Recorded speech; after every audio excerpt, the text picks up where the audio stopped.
Yamunatira Vanacharya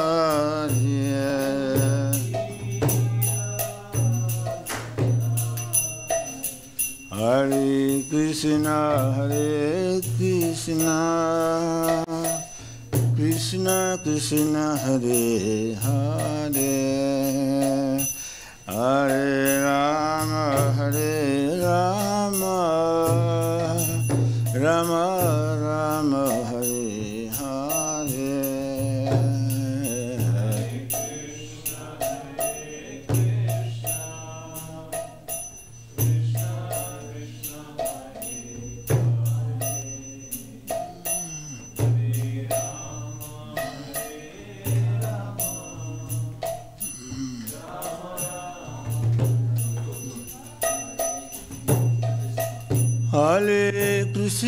Hare Krishna Krishna Krishna Hare Hare Hare Rama Rama Rama Hare Hare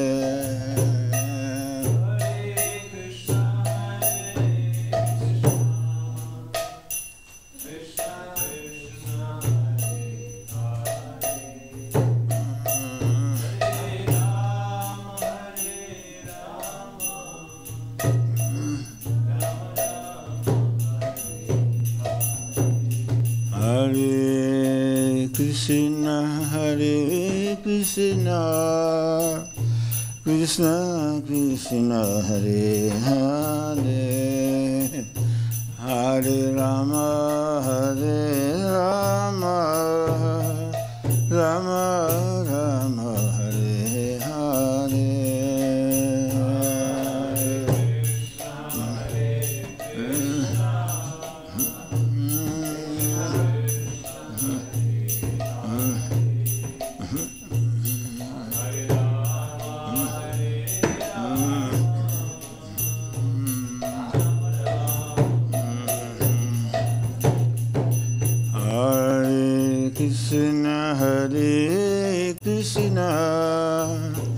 Krishna Krishna Hare Hare Hare Rama Rama Rama Hare Hare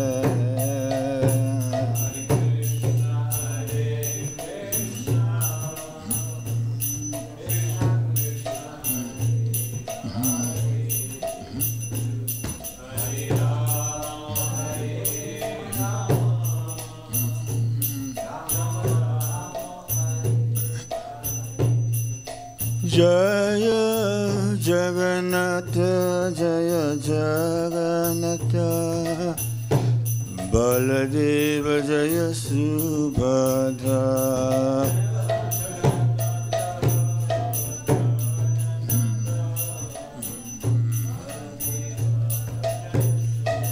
Jai Guru Haribo Haribo Haribo Nitai Guru Haribo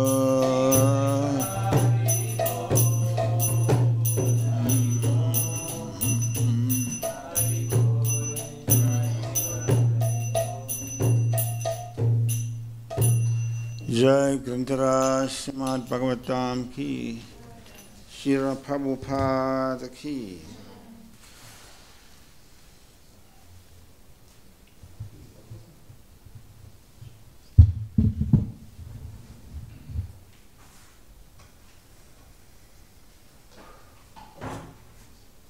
Narayanam Namaskritya Naram Chaiva Narottamam Devim Saraswati Vyasam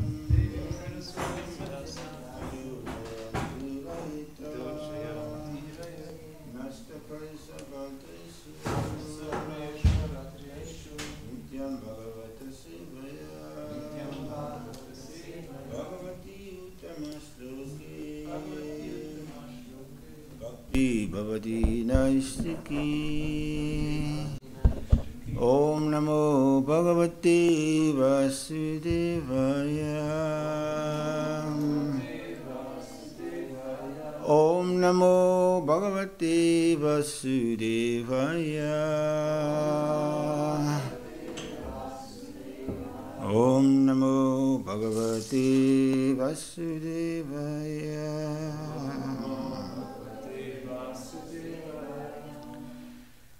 Hare Krishna. So today we're going to continue reading from Srimad Bhagavatam, 4th canto, chapter 30, verse number 49. Today should be 49. Verse number 49 on the border. Am I right? Okay. So the chapter is titled The Activities of the Prachetas. Text number 49. Chakshushe tyantare prapte praksarge karavidrute yasasarja praja ishta sadaksha deva choditaha chakshushe tyantare prapte praksarje kala vitrute yasasarja praja ishta sadaksha deva chodita chakshushe tyantare prapte praksarje karavidrute yasasarja praja ishta sadaksha deva chodita.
Okay, translation.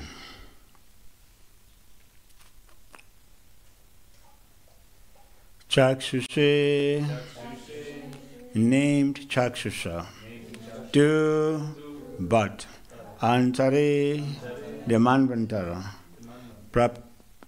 Prapte, when it happened, Prag, previous, Sarge, creation, Kala Vidrute, destroyed in due course of time, Ya, one who, Sasarja, created, Praja, living entities, Ishta, desirable, Sa, he, Daksha, Deva, by the Supreme Personality of Godhead, Choditaha, inspired. Translation by Prabhupada. His previous body, actually this is not Prabhupada's translation now, it's Prabhupada's disciples. His previous body had been destroyed, but he, the same Daksha, inspired by the Supreme Will, created all the desired living entities in the Chakshusha Manvantara. Purport. As stated in Bhagavad Gita, chapter 8, verse 17, Sahasra Yuga Pratyantam Aharyat Brahmano Vidu Ratrim Yuga Sahasrantam Deho Ratra Vidu Janaha. By human calculation, 1,000 ages taken together is the duration of Brahma's one day, and as such also is the duration of his night. Brahma's one day consists of 1,000 cycles of the 4 yugas, Satya, Treta, Dwapara, and Kali. In that one day, there are 14 Manvantaras. And out of these Manvantaras, this Chakshusha Manvantara is the 6th. The various Manus existing in one day of Lord Brahma are as follows. 1. Swayambhuva. 2. Swarochisa. 3. Uttama. 4. Damas. 5. Raivata. 6. Chakshusha. 7. Vaivasvata. 8. Sarvani. 9. Daksha Sarvani. 10. Brahma Sarvani. 11. Dharma Sarvani. 12. Rudra Sarvani. 13. Deva Sarvani. And 14. Indra Sarvani. Thus, there are 14 Manus in one day of Brahma. In a year, there are 5,040 Manus. Brahma has to live for 100 years. Consequently, the total Manus appearing and disappearing during the life of one Brahma is 504,000. This is the calculation for the universe, and there are innumerable universes. All these Manus come and go simply by the breeding process of Mahavishnu, as stated in Brahma Samhita. Yasya Gavisha Vitakala Atalakabhya Jivanti Loma Vilaja Jaganandanata Vishnur Maha Isayasya Kala Vishesho Govindamadi Purusham Damaham Bhajami. The word Jagat Andanata means Lord Brahma. There are innumerable Jagat Andanath, Brahmas, and thus we can calculate the many Manus. The present age is under the control of Vaivasvata Manu. Each Manu lives for 4,320,000 years multiplied by 71. The present Manu has already lived for 4,320,000 years multiplied by 28. All these long lifespans are ultimately ended by the laws of material nature. The controversy of the Daksha Yagya took place in the Swayambhuva Manvantara period. As a result, Daksha was punished by Lord Shiva. By the virtue of his prayers, by the virtue of his prayers to Lord Shiva, he became eligible to regain his former opulence. According to Vishwanath Chakravarti Thakur, Daksha underwent severe penance up to the 5th Manvantara. Thus, at the beginning of the 6th Manvantara, known as Chakshusha Manvantara, Daksha regained his former opulence by the blessings of Lord Shiva. Om Gyanati Mirandasya Gyananjana Shalakaya Chakshurumitam Jena Tasmai Shri Gurave Namaha. Jai Shri Krishna Chaitanya Prabhu Nityananda Shri Advaita Gadadhar Shivasadi Gaura Bhakta Vrindam. Hare Krishna Krishna Krishna Hare Hare, Hare Rama Rama Rama Hare Hare. So this is chapter 4, the activities of the Prajatas. So here we are hearing about different manus. Prabhupada is giving a very detailed purport. So the Bhagavatam, as we hear in this verse about different manus, according to Sukadeva Goswami in the 2nd canto, he explains what Bhagavatam teaches. That is in the 2nd canto, chapter 10, verse number 1. It says, Atra Sargo Vishagastra Poshanam Stanam Poshanam Udaya Manvantare Ishanukata Nirodo Muktir Ashraya. It says that there are 10 subjects that we learn about in Srimad Bhagavatam. First is about the creation of the cosmos, and the second are sub-creation. And then we get to hear about the planetary systems. And then Bhagavatam also teaches us about the impetus for activities, the change of manus, manvantara, which is explained here. And then we get to hear about the science of God. And then we get to know about the process of going back home, back to Godhead, as well as liberation, which is extensively elaborated in the 9th canto.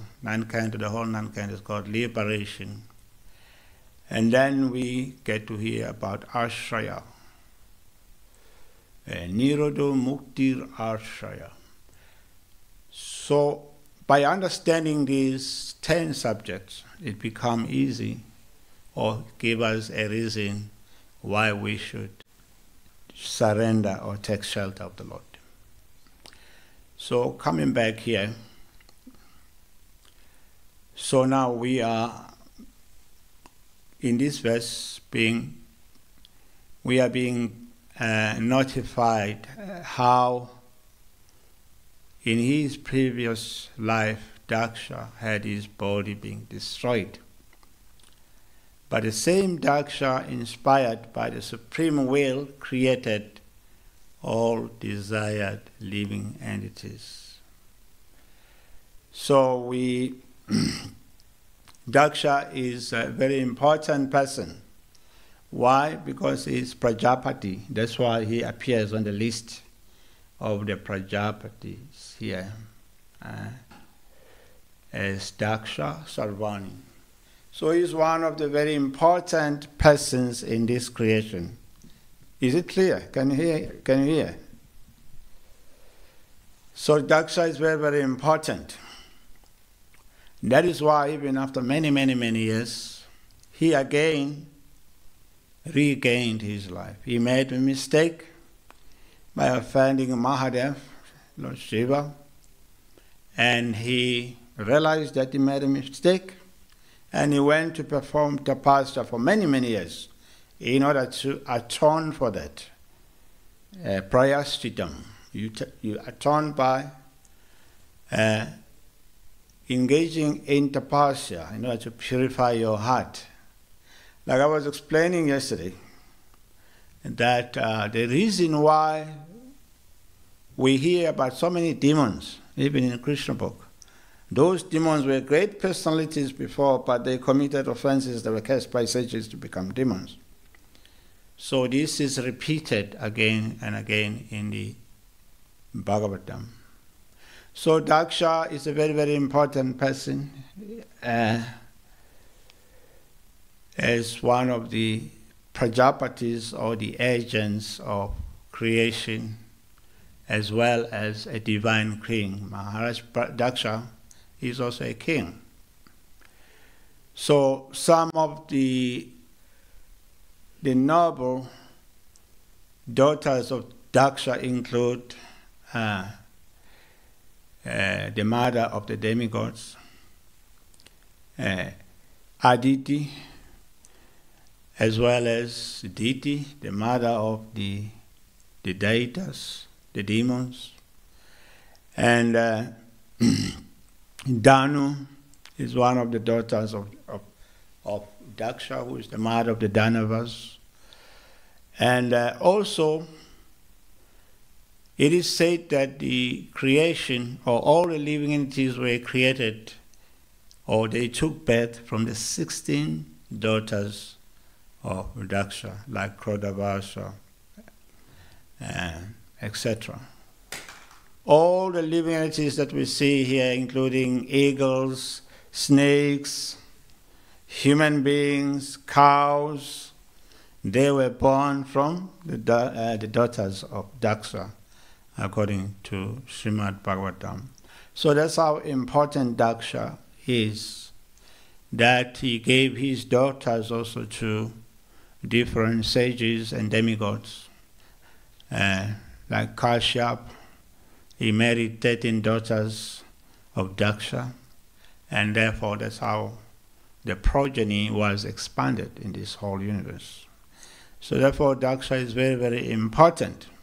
But we see here that Daksha made a mistake, and it took him many, many, many manvantaras, many years to regain his position after offending Shiva.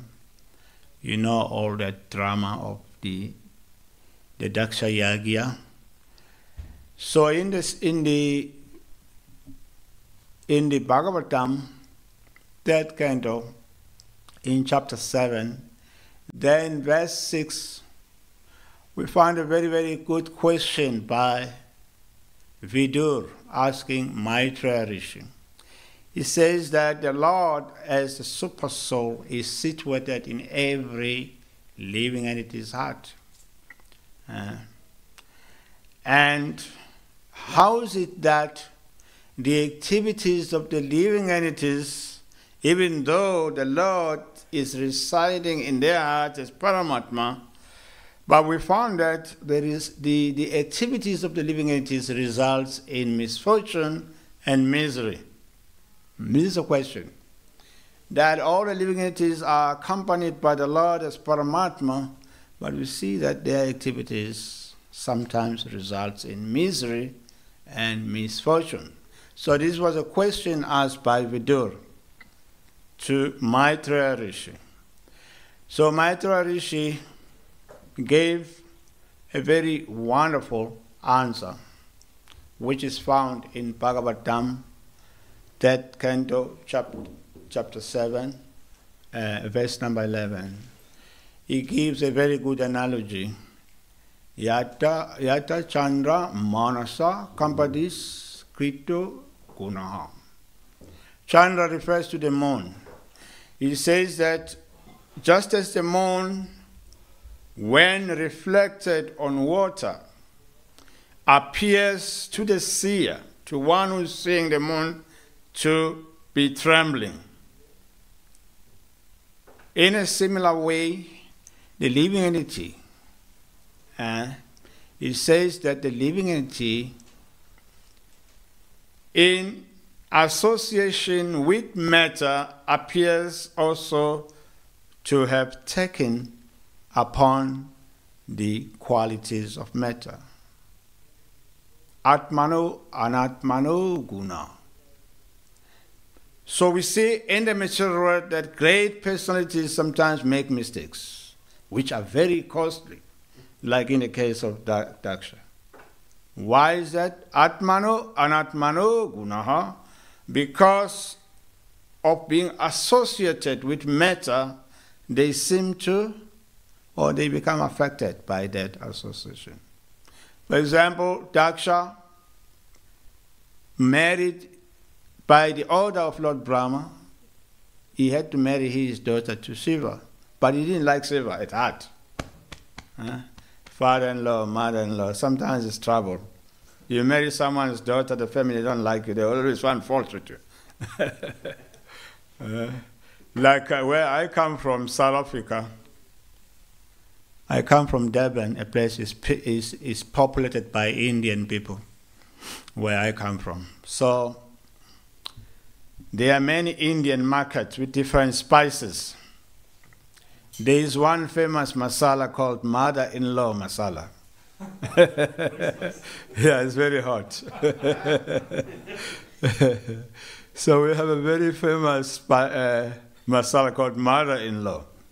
Yes.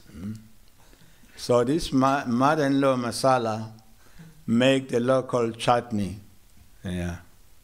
where you add a lot of that masala, but you add sugar, so that it's so hot, but you cannot resist the taste of the chutney. So that way, Daksha, even though he's a good person, he's a progenitor, but he has hot temper. Like a mother-in-law masala. He can be very hot. So Daksha, he happened to come for the yagya, and then he noticed that many people stood up when he entered the arena, except Shiva and Lord Brahma. But Shiva now is supposed to be a son-in-law. He is not standing up when Daksha enters. He got really angry. So why is that? Atmano anatmano gunaha. He is identifying with matter. He is identifying with the body. He thinks that Shiva is his son-in-law, even though he is such a great personality. Because he married my daughter, now he is junior to me. So this is wrong concept. So that is how the activities of the living entities results in miseries. Like every day we recite the 10 offenses, beginning with the offense against those who have dedicated their lives for propagating Krishna consciousness. We recite these like mantras, but to put them in practice is very difficult. Yeah. Yeah, we say Prabhu. Prabhu means you are my master, but you say, you're such a rascal, Prabhu.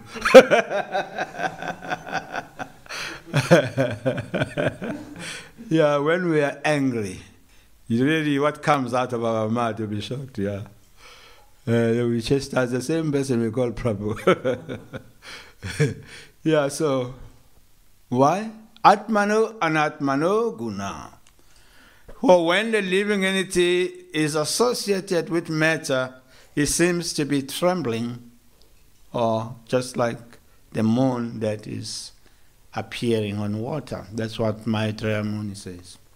So Manu Samhita gave two conceptions, Kamya and Nivata, that our activities can be in these two categories, can be compulsory action.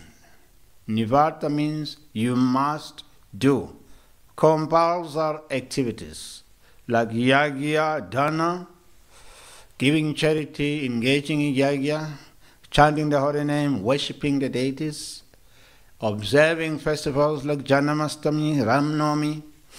These are compulsory actions. Why? Because they give us spiritual benefit, or they are permanently beneficial. And Kamya refers to activities that you may do or you may not do, optional actions.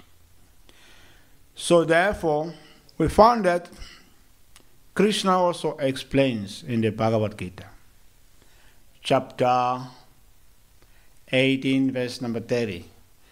There he gives a hint of what is intelligence in mode of goodness.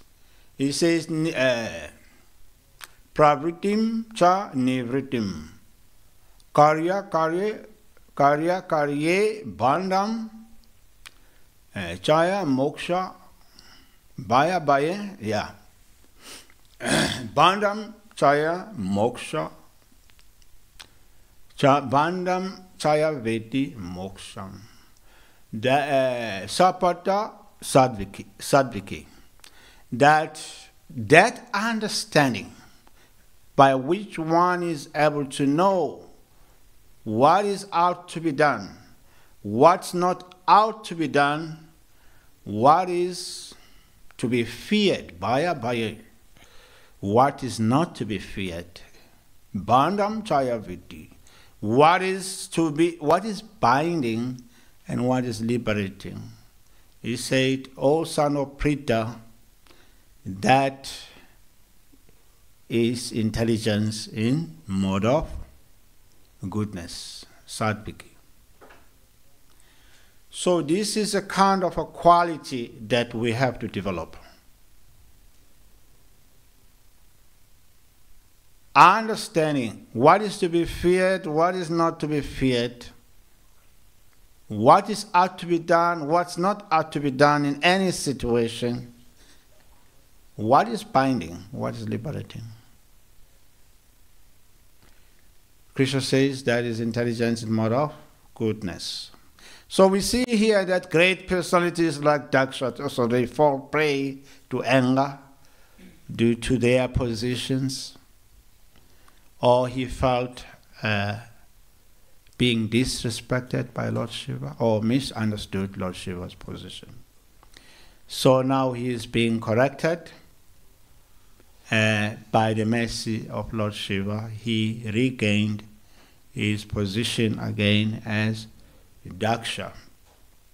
So it's a very, very, very interesting story. Yes, how someone so great like Daksha can make such mistakes which resulted to his misfortune and misery. So when you look at this story of Daksha, after he was killed,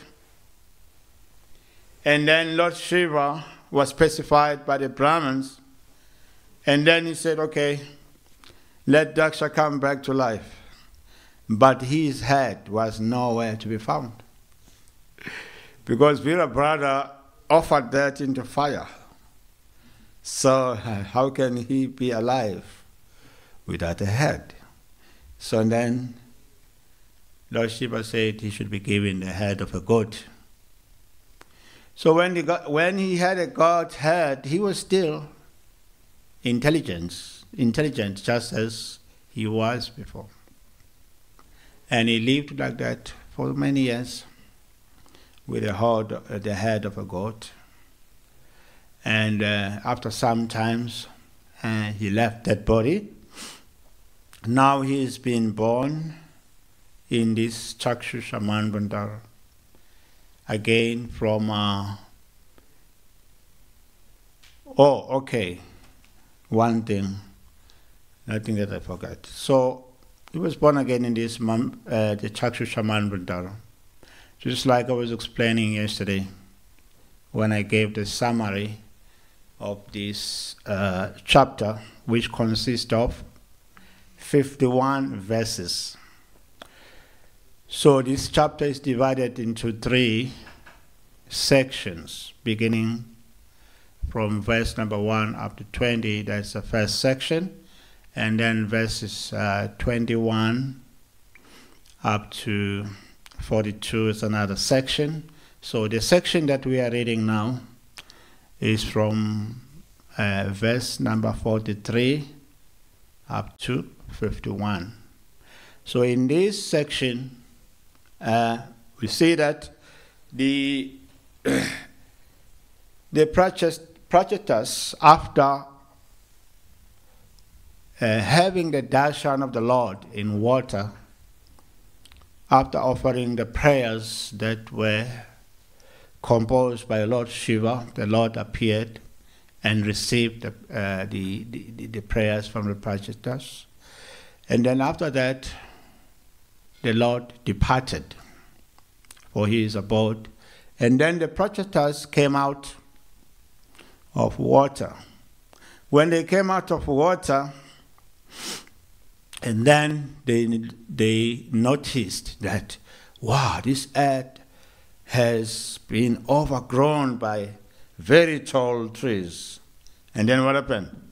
They became angry. See, after performing so many austerities, they became extremely angry at the trees. And then from their mouths came fire. They started burning all the trees. Fire and wind. Such anger. It's like we have a vacuum cleaner. They start cleaning up, the earth of the trees. So they burned so many trees. This is in this last section, from verses 43 to 51. Yes, for those who did Bhakti Vaibhava too. So they started burning trees, and Lord Brahma had to come down to stop the destruction of the trees. And then those trees that survived, when Lord Brahma stopped these princes from burning them, they came forward, they offered a girl called Marisha, who was an adopted daughter of the trees, because she was left by her mom, who was a demigoddess from heaven. So they offered Marisha to pacify these princes. So they accepted her, and then from her they had Daksha as their son. And then see now, Daksha, previously he was the son of Brahma. He was a Brahmin. But because of his aparada, offenses to Lord Shiva, which lasted for years, and then now he is again born into the Prachetas, who are Kshatriyas, who are princes. So in that way, the living entity has to go through these misfortunes, which leads to miseries. Why? Because of these qualities: lust, anger, and greed. That is explained in the Bhagavad Gita. Bhagavad Gita, chapter 16, verse 21. These are 6 gates that lead to hellish life of offenses, which also lead to becoming a demon. Yeah, so many demons in their previous lives had offended great personalities. So there are so many points that we can learn. Like I was explaining yesterday, that in this very chapter, text number 40, Prabhupada in the purport, taking the examples of the Prachetas, how they respectfully received and worshipped the Lord with prayers, how the Prachetas, they performed austerities under the instructions of their father, and then Prabhupada says that those who are aspiring devotees, they should also follow the footsteps of the Prachetas in 4 ways. Apart from respecting the Supreme Personality of Godhead, Prabhupada said that they should also be respectful to the Aryans and to those who are senior or advanced in knowledge. And then number 4, to the actual devotees of the Lord. Very interesting. The actual devotees of the Lord. So these 4 should be respected by those who are trained, proper trained, getting trained to become devotees. Why is that? Because it's very easy to fall into the trap of I and mine, false ego. And as a result, we may commit mistakes like Daksha. It's not easy. It really takes practice. Yeah, it's like to be humble is a very, very difficult thing. Those who have been in a temple, living in a temple for many years, they will know this. I used to live in temples for many, many years. Now, I just travel. I don't belong to any temple or any country. But before, I used to be a temple brahmachari. I remember at some point I was sent to another small temple where they were like, I think there was one brahmachari, two brahmacharinis, with the temple president and his wife. There were 5 devotees. So I've been through many, many temples that are in dire need of devotees. So when I came, I was thinking, yes, this is really, it's going to be a challenge. Coming from a temple with many devotees. So this temple is a small temple with less devotees. You know, everyone there thought that they were kind of like authorities. So I'm coming from another temple, and at that time I was twice initiated. I'd been in the temple maybe for 6 years.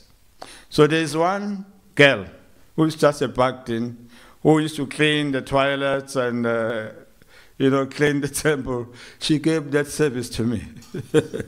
And I realized, yes, I had to accept that service. Yes, and then I was cleaning the toilets, because she's been in that temple before me. I'm just a newcomer from another temple. Even though I was a brahmachari, I was initiated twice. So, yes, and I was in that situation maybe for 1 or 2 years, yeah. Sometimes you come from another temple where you are a senior devotee, you go to another temple, you become a new person. Yes.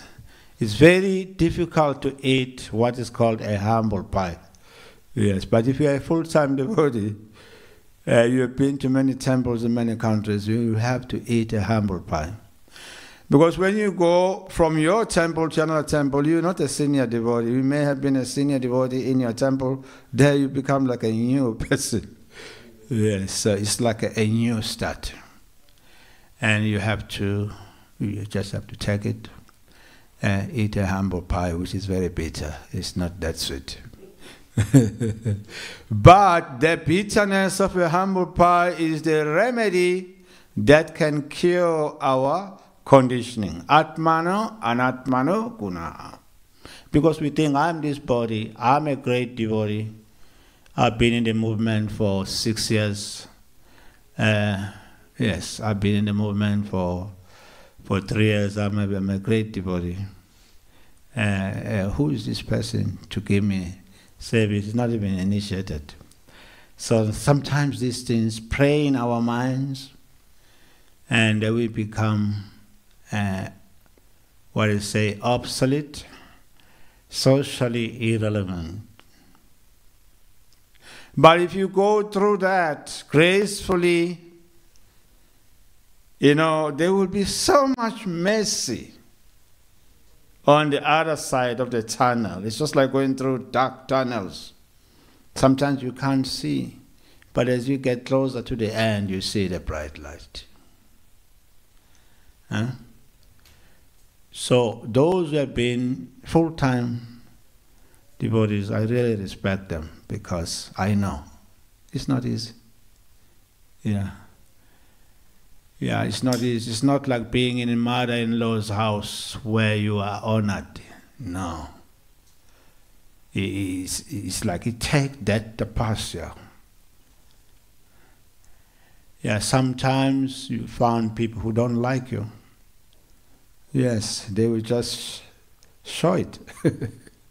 Yes. In the same temple where I went, there was with few devotees. One day I was singing Shri Guru Charana Padima Kevala Bhagati Satma. The same one brahmachari I met, hey, you always like to sing. I also want to sing. He took my dagger from me. I was thinking, oh yeah. I got ready to eat more humble pies in this place. Everyone here is just a big devotee. And I'm just a foreigner, same country, but I just came from another temple. Yeah. And I'm twice initiated. These people, they're just like, bullying me like anything. Yes. Of course, the rest was history. Yes. So, you find those guys who think, they are like, they should be singing. Yeah. Since that time, I just realized I don't have to sing all the time, because my singing can disturb other people. Yeah, so we always sing. We also like to sing, yeah. And so you learn, yes, if we are intelligent at least, you can learn from all these situations to eat a humble pie. Because that is what will buy you a ticket back home, back to Godhead. As Jesus Christ said, it will be more difficult for a rich man to enter the kingdom of God. It will be as difficult as trying to thread the elephant within the eye of a needle. Jesus Christ made this statement. Because you think I'm a big man, I'm successful, I'm opulent, how will you enter the kingdom of God? Yeah. Because only God is great there. So your greatness apply in the material world. So in a similar way, when we think that we are great, we are this, based on designations, that is the more we stay in this material world.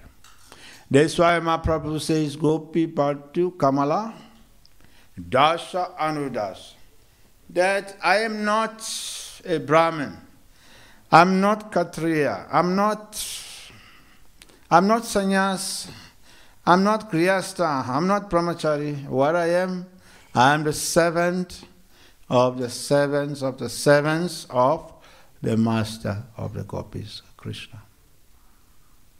Even Mahaprabhu himself Though he's the supreme personality of Godhead, but he had to teach by example as an acharya. He said, I'm the servant of the servant of the servants of the servants of the master of the gopis. Unless this is our consciousness, unless this becomes our conviction, it becomes very, very difficult. Yeah, you know, Krishna will just present such challenges where some young Bhakti will tell you, go and clean the toilet. And you say, who's this? I'm an initiated devotee. How can she engage me in cleaning the toilets? Yeah. Yeah, but it's just a test for you to pass and graduate from this material world, the place of Durga. Yes, sometimes this examination comes in many forms. We see here also Daksha was thinking, I'm a great person. Who is this Shiva? He stays in crematorium. He associates with ghosts, hobgoblins, and many rascal-like people. Why is he sitting down, not honoring me, Daksha Maharaj? He became even more angry.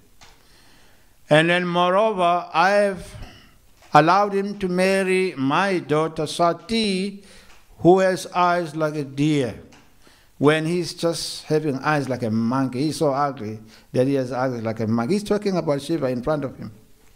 Can you imagine how angry Daksha must have been? He was boiling with anger. This Shiva is so ugly, but I allowed him to marry my daughter. He lives in crematorium. He has no house. He was insulting Shiva.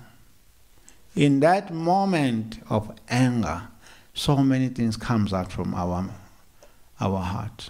So much poison, you know. There's so much poison that was coming out of Daksha. Just like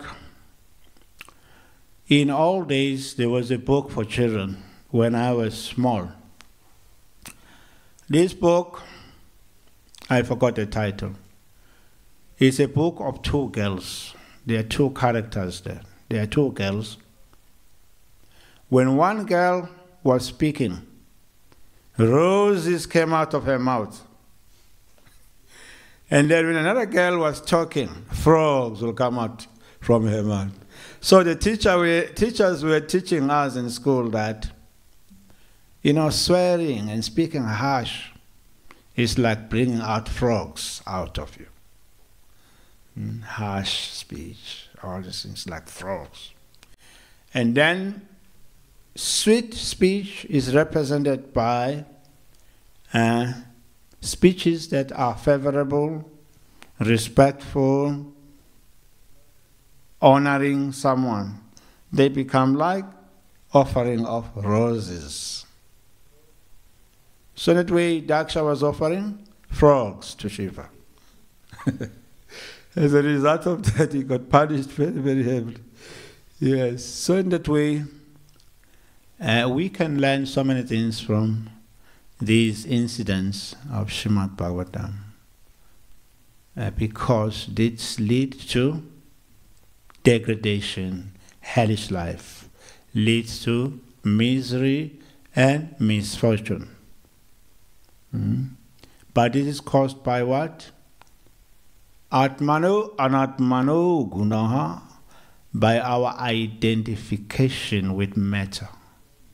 We seem to be qualified as matter. We think, I am a king, I am Daksha. But we are referring to matter, not the self. He is Shiva. He is poor man. We are referring to to matter, not the real person. Yeah. So that is so Srimad Bhagavatam, that's what it is teaching us, how to rise above identifying with matter to the exclusion of other living entities, even though they may be great personalities, like we see here in the case of Daksha And the Parchatas also became angry at the trees. And then Lord Brahma had to come down and pacify them. And then when they were pacified, they became peaceful. Yes, so material world is always conditioning us. Yeah, in so many ways. And as a result of that, we come again into the material existence, like Daksha, for many years. He had to come back again to get fully purified. So it's a process, but Bhakti Yoga is a direct ticket, one-way ticket, provided that we apply it in our lives, provided that we accept the teachings of the Acharyas and the Supreme Personality of Godhead, and we can get out of this material existence, not come back again like Daksha Maharaj. So in that way, this is the Bhagavatam. Yes, it teaches pure bhakti, how to come to the level of pure bhakti. Just like one of the verses that are said to be the definition of bhakti when you do Bhakti Shastri. I'll say there are two verses. Another one, Anya Bilasita Sunyam Gyana Kama Anarvitam Krishna Anusiranam Bhakti Uttama. That pure devotional service has to be free from the conceptions of Gyan, Yoga, and Karma. It has to be performed as Krishna desires. Krishna Anusiranam. And then another verse that is given there for Bhakti Shastra students is Sarvopadi Vinirmuktam Paratena Nirmaram Rishikesha Rishikena Sevanam Bhakti Uchati. That by engaging in devotional service to Rishikesh, who is the master of the senses, and our senses become purified. And we can regain our original nature. Yes, Rishikesha Rishikena Bhakti Rishikesha Sevanam Bhakti Uchyate. So these are two verses given from the nectar of, this is Bhakti Rasamrita Sindhu. So that way, when we study the scriptures, we get the points, and then we put that in practice. That's how we can move forward. This is the secret. That we hear, and then we put that into practice. That's how we can progress in devotional service. Yeah. Rishikesha Rishikena. So by engaging in the service of Rishikesh, by engaging the senses in the service and loving devotion of Rishikesh, and then the senses get purified. So all these verses, they are giving us a key. Just like someone can say, you go and stay in the room number so-so, but if you don't have a key, you cannot enter that room. Someone tells you, you're going back to Godhead. Yes, you're going back to Godhead. But how do you go back to Godhead? So you need the means for going back to Godhead. That's why every day we sing Guru Mukha Padima Vakya Chitete Koriya Aikya Arana Koriho Mane Asha. What we are saying? We are daily saying that within my heart, I'm accepting the instructions, the words From my Gurudev as my life and soul. What does it mean? It means that I'm living, being guided by the instructions of my Guru. In the preface of the Nectar of Devotion, Nectar of Instruction, Prabhupada writes that this Hare Krishna movement is conducted under the supervision of who? Sri Rupa Goswami. Are we under the supervision? Is he supervising us? No. But we are supervised, we are being supervised by his instructions. So that way, and Prabhupada also in the same preface, he says, advancement depends upon the attitude of the performer. Yes. So all these points that the acharyas make are meant to be keys for us to open the storehouse of bhakti. So when we do courses, when we sit and hear the class, we should take the instructions of the acharyas to our hearts. That's why we say every day, Guru Mukha Padma Vagya Chitete Koriya Agya. Within my heart, I accept the instructions of my Guru. I become one with the instructions. Which means I live by those instructions. And Prabhupada says, this movement is conducted under the supervision of Rupa Goswami. So in that way, this is the key. It becomes the key for opening the doors of bhakti when we are guided by the instructions of our teachers and the acharyas. Okay, thank you very much. Now we can end here and we can take some questions.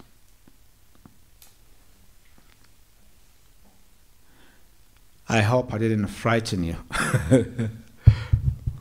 Sometimes people think that I'm too serious, but I'm just serious about myself. Hare Krishna Maharaj. Yes. You mentioned this verse from Bhakti Rasamrita Sindhu that pure devotional service is free from jnana and karma and yes, any other material aspects. So at the same time, Srila Prabhupada said that this movement will go on by intelligence and organization, which seem to be material attributes. Yes. So how can we understand this? By intelligence and organization. Prabhupada said this movement will go on by intelligence and organization. Your question is how to understand that. It's very simple. When we talk about this movement, we are talking about institution, all right? To run institution, you need intelligence and organization. Yes, that's what Prabhupada means. But okay, then is it possible that if like Prabhupada said also, purity is the force, so that if purity is the force, yes. Is it also possible that the institution just goes on without any Krishna consciousness, or with a lack of Krishna consciousness? Yes, the institution is called in Sanskrit Sampradaya, right? Sampradaya, you know the word Sampradaya? Sampradaya, yeah. Sampradaya is like a school, like we go to university. So the acharyas opened schools to train disciples in spiritual life. So this ISKCON is also Sampradaya, which was founded by Srila Prabhupada. So in the Sampradaya, there is the organization of the institution, but also there is training of students. Do you understand? Yes. So these two things are one, but at the same time they are different from each other. It's just like university. You have administration aspect of university, but you have learning, you have classes going on there.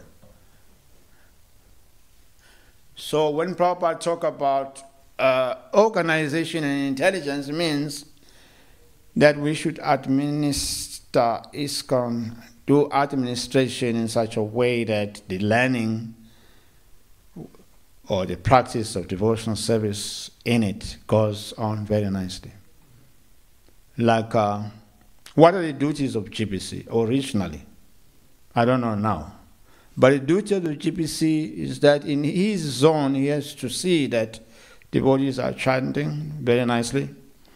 The programs are going on, Mangalati, the deities are offered offerings nicely. Yeah. See, this was the original idea of Prabhupada of having GPC, that they have to see that these activities are going on nicely in their zones.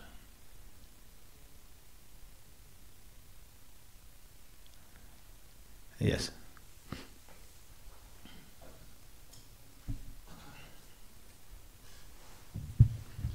Thank you, Maharaj. We heard about the Prachetas, how they came out of the tapasya, and then they became so angry. When we hear this story, it's kind of hard to understand. After you have seen Lord Vishnu personally, yes, and then afterwards still you have so much anger in your heart that you get disturbed because there's some trees there. Do you have any thoughts on that or any explanation? Just like Dhruva Maharaj, he saw Lord Vishnu. That's another example, yeah. And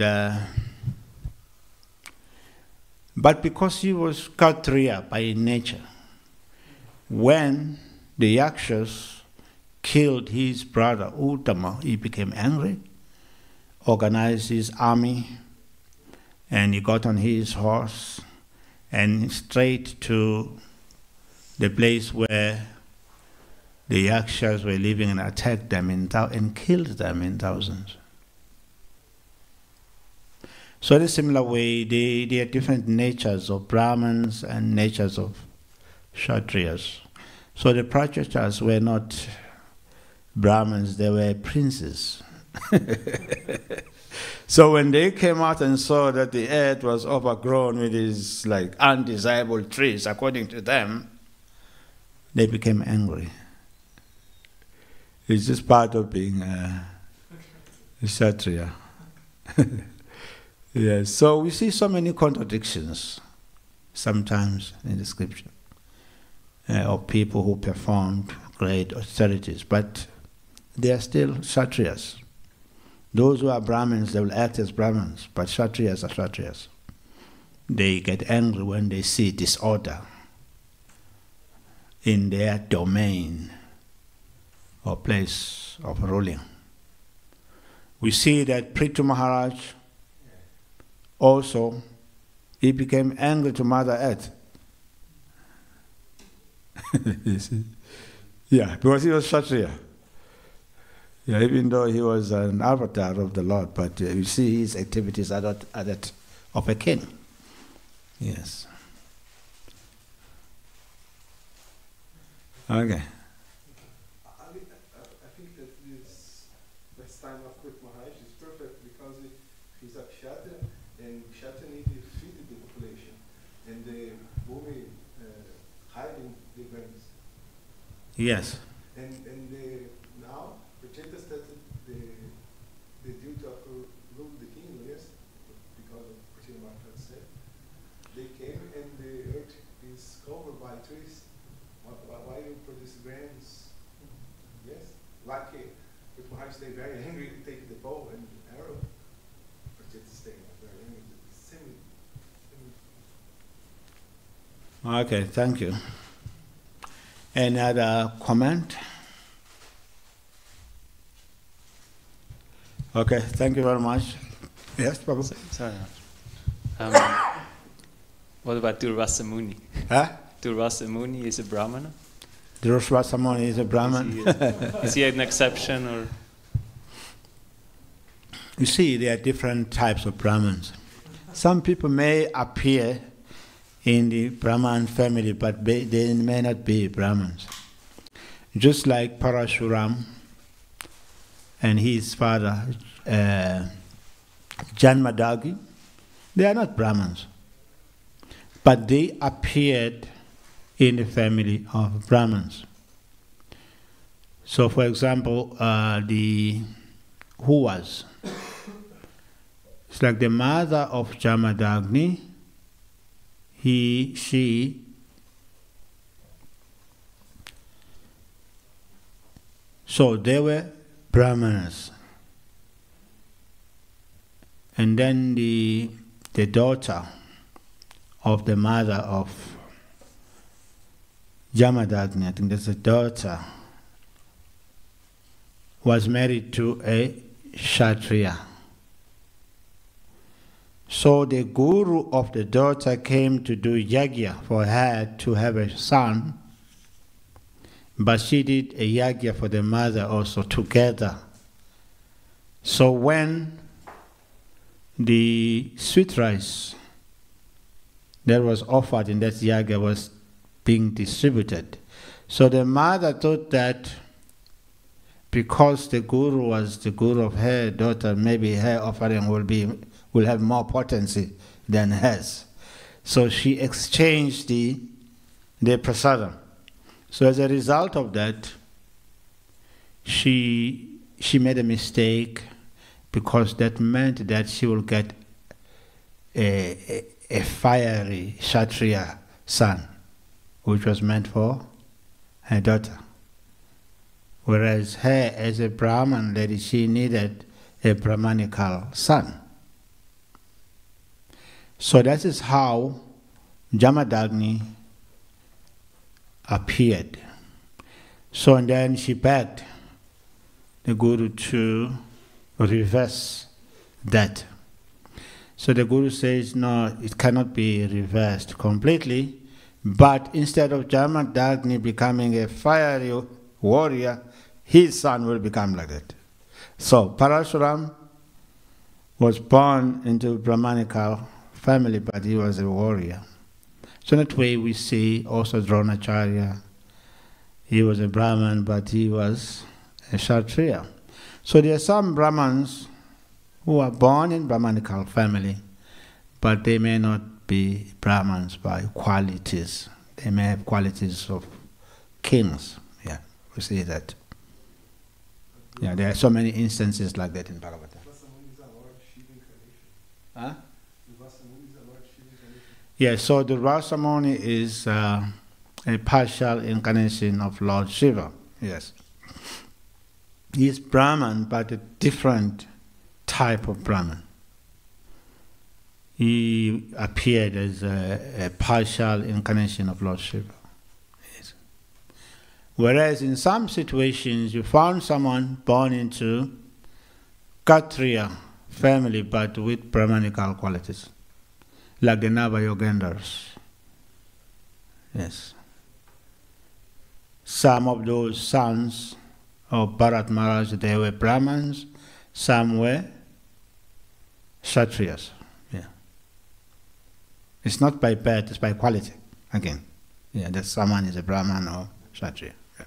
Someone may be born into a family of kings, but he may not be a warrior, he may be just a priest by nature. We see that.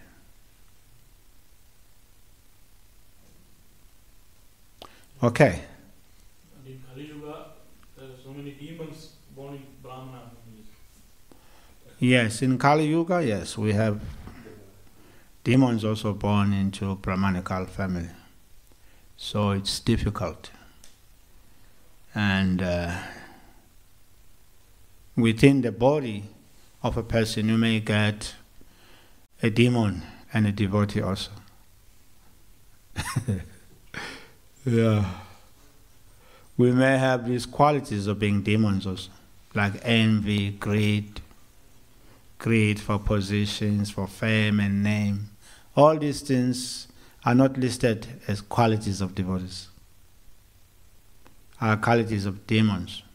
Just like in it is said that Keshi, who was killed by Krishna in Vrindavan, represent the mentality that I'm a great devotee, I'm an acharya. See? So we can have also these qualities of demons, like I'm a great acharya, I'm a great devotee. Everyone should respect me. Those who don't respect me, they are snakes. They're like snakes in the grass. Yeah. Okay, thank you very much. Hare Krishna. Srila Prabhupada ki. Jai.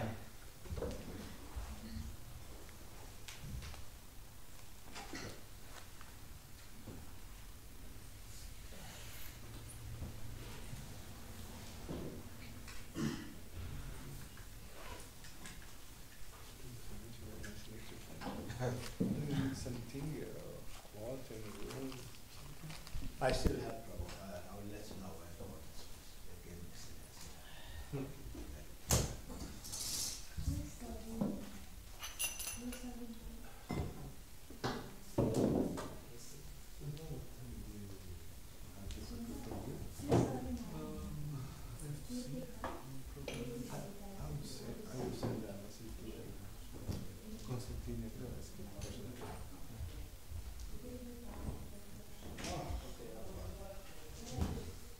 It's 10 candles ready. Yeah, when we do Bhakti Vedanta, yeah, just wait. Yeah, there's so many very best.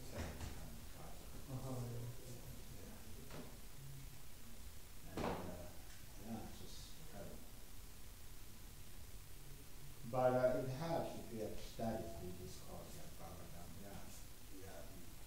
But if you don't do this course, just become very different to speak about these different demons. Yeah, if you have seriously studied it, really helps. Yeah, it helps, yeah. I have not known what to do a bit of coffee as well. Very difficult, sometimes it's very difficult. But what helps is, well, for the 10th and they use a commentary by Vishwanath Chakravarti. Even without the teaching, oh, but the purpose that you give in the beginning, and then you go into other parts of it, and there is no power but purpose. There's so many long lessons. Yeah. So the commentators, they will look into, they are using the purpose from Vishwanath Chakravarti commentary. So where there is no power but purpose, it doesn't really. So that's why it's actually it doesn't have like Prabhupada's commentary. It's missing, yeah. Yeah, so the only commentary that he did is Krishna book. Of course, that we have Yeah, we have some kind of summary studies. so many aspects of it that can require purpose. Yeah, it's very important. And when you do it about it's really challenging. Because it doesn't have purpose. It's causing details.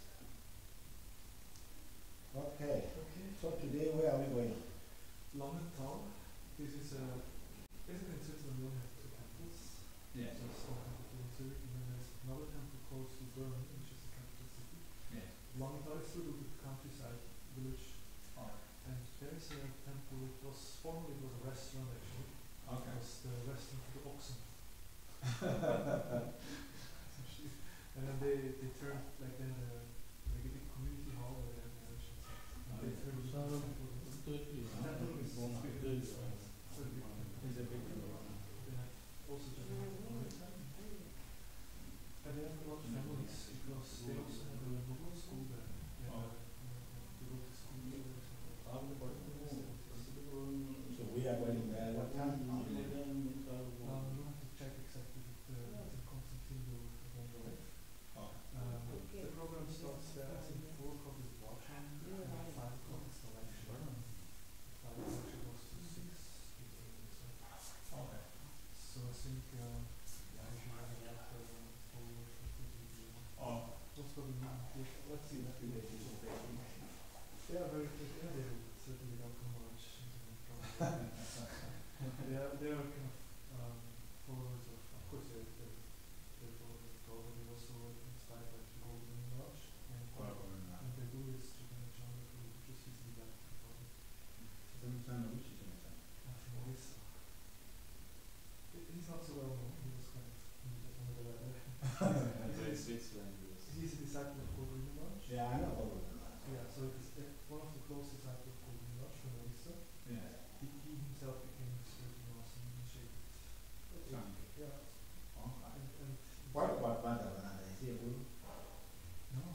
I saw him in my parade.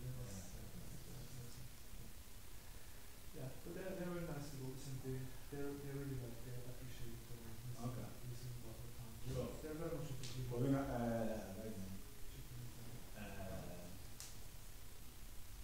Maharaj came in when he was alive. Yes, Ramanuj was here too. But there are pictures of him in the countryside. He visited our local farm that time. And I believe he was also in Zurich.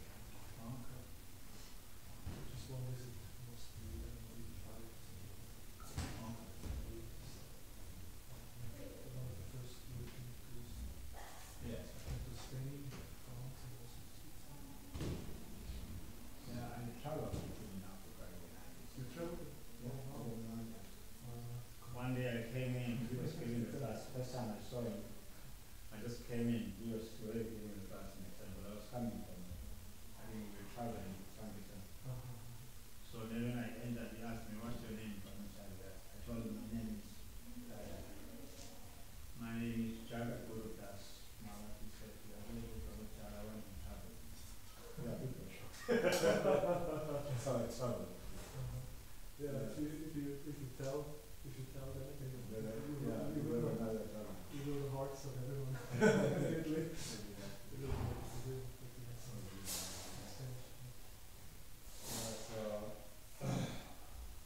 used to travel some countries now. And then he went to Manipur in 1996. So the following year we were supposed to travel up to West Africa.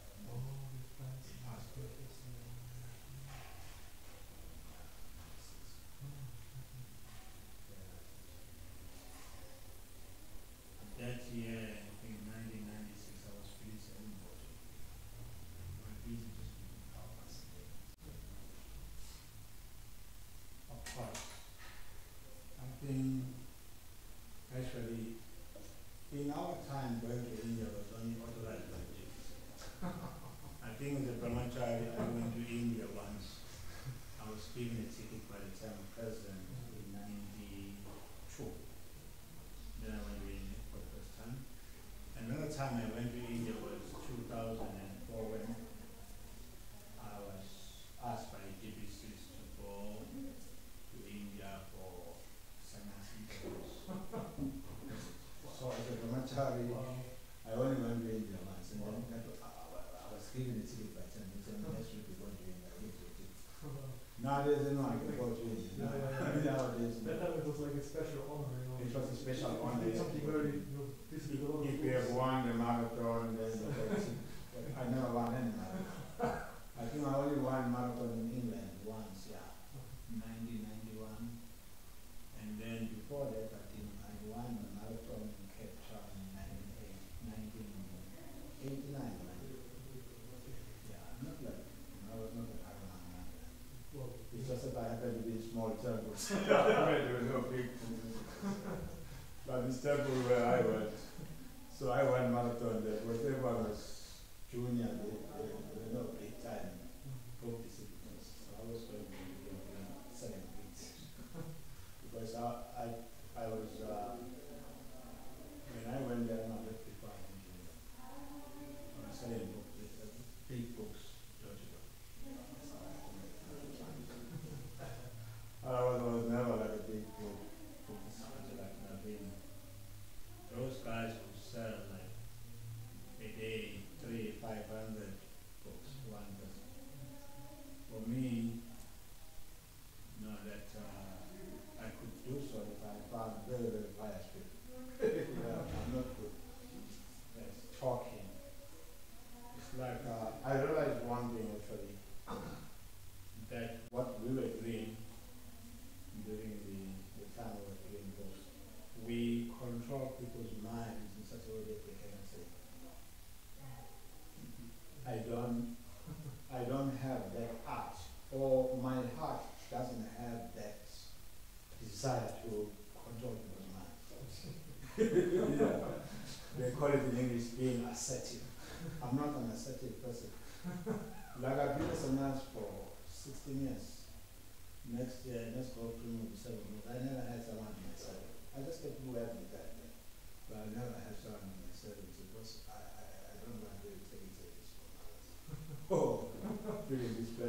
myself with something like this. It's like my background, I'm a Christian. Yeah, it's like I grew up, I was the son of a pastor. I grew up being trained to be a servant. Yeah, very pious. Yeah, I'm not like a person who wants people to serve me, to run me, run the show. I grew up serving. I'll go and fix the doors for old people. I will clean their homes. Yeah, like that, visit them, see what they needed.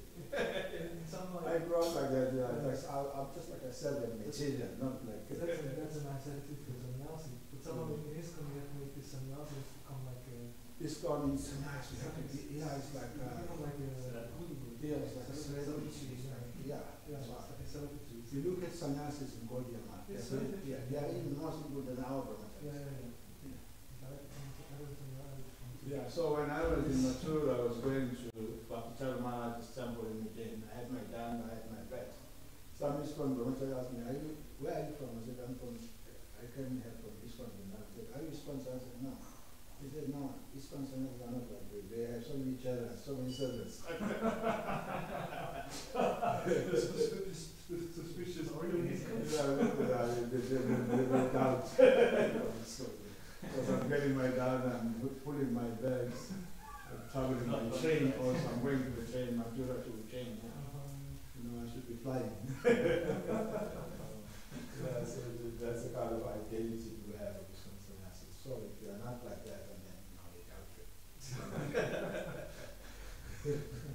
So that way, but that is my background. I grew up like that, being trained up to sex. Yeah, from time I was a child. Yeah, Africa is a lot. Christianity is very strong. Yeah, Christianity is very strong, so we grew up like that. Even in school when I was a child, they'll tell us, when someone elder comes into the class, you should keep your seat. Yeah. When you see an old man carrying groceries to him or her old lady, you should have that lady. It's kind of culture. Yes, that's how. Yeah. So we grew up in that kind of mode of being seven. But when I came to ISKCON, it's just a different. Yeah, everyone must be a big man. That's why this guy led participate class with King Rally. Even though I was like, according to school, I was a senior brahmachari. I think at the time I said it back then, I was already twice initiated. So, but I did it because it's just part of my life to be a servant. Yeah. Otherwise, you can't survive. It's like sometimes you go to places where you are required to be humble, forced to be humble. Yeah. So I see it in our management. It's like sometimes like that. It's like, towards being a manager, I was temporarily vice president, all these things. And then the reason why I don't like management, what I don't agree with some of these, like how we judge people, how we punish them, like that, suspend and all these things.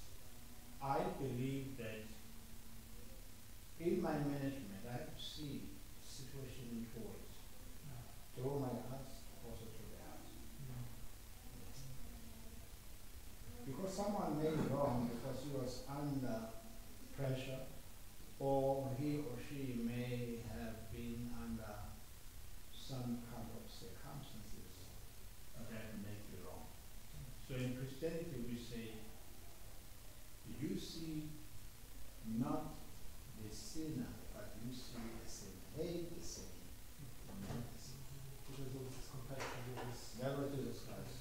You hate the sin, but not the sin. Yeah. Sometimes we do. In this one, we do the other one. We hate the sin. But someone may have sinned maybe under some circumstances that weaken him or her. Yeah. So in Christianity we were trained like that. You don't hate the person who committed the sin, but you hate the sin. But you hate the sin, and then you become compassionate to the sin. That's, of course, all Christians, not Christians. No, it's only. Repent. Yeah, those ones are cheaters. understand the philosophy. Just anyway, it's nice being here. So we will go there at around 4. Most probably around 3 o'clock. And you have everything you need. You feel comfortable. You need something. I'm the Amazon explorer. For me, this is 5-star hotel.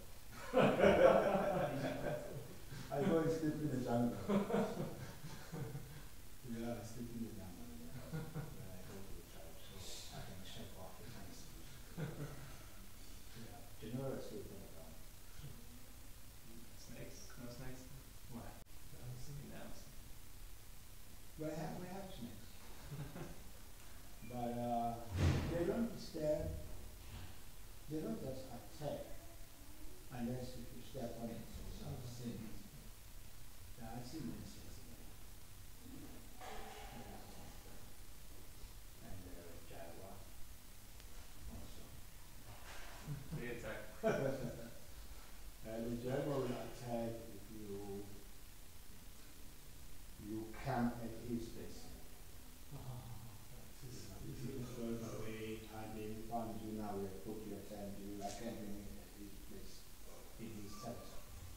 Not because he's hungry. No. They don't harm human beings, they fight human beings as enemies. Just like a lion in Africa, they don't eat human beings.